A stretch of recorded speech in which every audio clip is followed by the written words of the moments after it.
It's Mona here, Craft Clutch. It's Friday, and that means it's another Coaster Friday, and I was asked to do a jack-o'-lantern coaster as well as use some glow-in-the-dark products. So I combined the two and made a jack-o'-lantern glow-in-the-dark coaster. For this coaster, we're going to do a jack-o'-lantern, and I bought this wire at Hobby Lobby, and it's a little bit of a wider wire. You cut it, and what I did was I shaped it, and I did shape it like on the edge of a table to get some sharper turns and stuff like that, and you can fold it in half and squeeze it, and now you'll get, you know, a little bit of a sharper triangle. But this is what I have. I have a couple of triangles, and then I did the mouth. And all it was I did bending and stuff like that to kind of be able to create that. And I met the two ends together, and I took some ultimate glue on a toothpick, and I kept putting it on that spot where it came together. If you can see it, I don't know if you can see it. And that hopefully will allow this to be a separate piece that everything won't necessarily leak into it. So I did the very same things with the eyes for the triangles. I have a seam here to connect it. And if you recall my dragonfly coaster, I'm going to be doing the same kind of a technique. This one, where I poured a clear layer first. I'm not going to do that this time. I'm going to do an orange layer for the background of the jack-o'-lantern, but this was the one that I'm talking about that I'm going to do the same type of a thing. Now I am using the Easy Cast resin. You can use the Envirotex Light. Either one of those will work for this. And I'm going to use a little bit of Orange India ink. I thought it would be the easier way to get the pumpkin color that I'm looking for.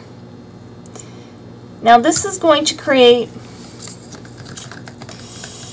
a little more of a transparent look.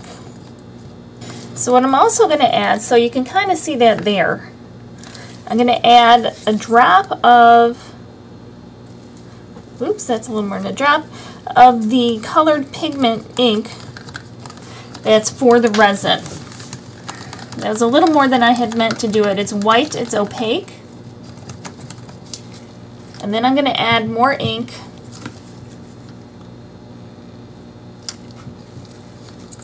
to get back to that orange, but then it'll be a nice opaque color. I've never tried mixing these two together, so just have to see how that works out. I happen to have both on hand. I'm going to pour this in. And remember, if you are looking for directions for this or any of my other crafts, you can always go over to my website at craftclutch.com. I always have written directions over there. Now all I did was I took the metal pieces and I dropped them in. And I'm going to let this sit overnight, and then I will come back and work on it. But that's all I did, is I just took them, dropped them right in just like that. If you get a bubble, take your lighter, pop it, and if you need to move it around anywhere, take a toothpick or something and position it so everything's right where you want it to be, and then just let it sit and cure for a while. Then I will come back in the morning and I will work on this some more. Alright, this is what happened, and it's what I was kind of afraid might happen.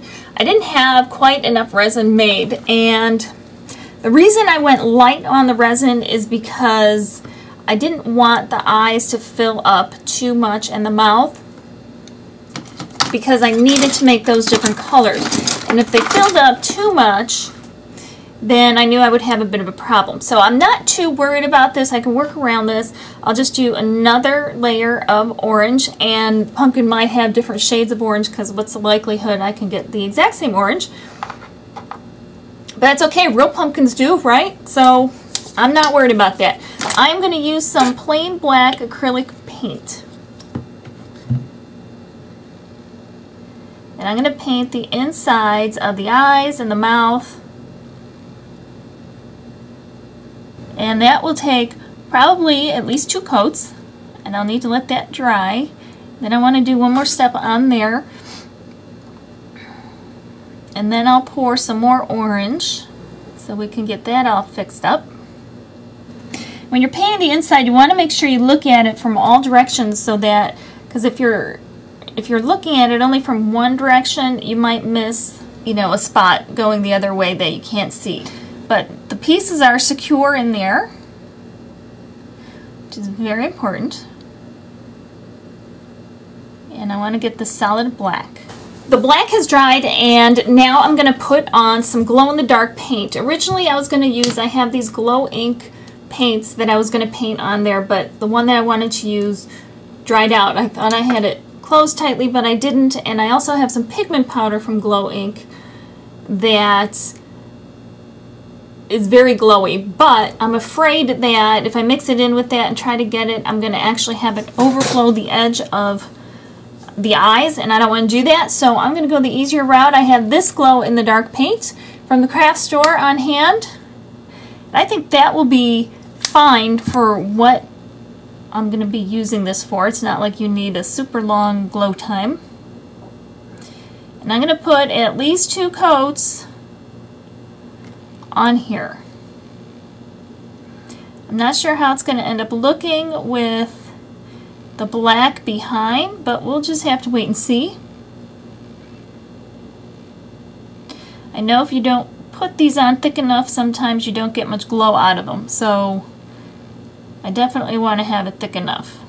I prepared some more resin, and what I am going to do this time, I know I'm not going to be able to exactly get the same color that I had last time, so now I'm going to try. I'm going to put a little bit of white in here. Mix that up. Throw some drops of the orange in. Alright, so this will give me an orange base. What I am going to do is take a little of this transparent yellow dye. Again, I'm just playing around with colors, and I just want to see what will happen. And then I have the transparent red. I'm going to put 1 drop in of that as well. Maybe 2. Okay, so it's not that much different, but it is definitely different. I'm going to try to carefully pour this so I don't get it into any of the cavities, and I'll let it kind of spread around a little bit before I put a little more in. We're going to just let this sit, we're going to let it set, and then I'm going to do the final coat of clear resin. Okay, here it is so far, and it does glow in the dark. But I'm going to put another layer of resin over it. And I did go very thick with that paint, just so you know. Let it dry overnight.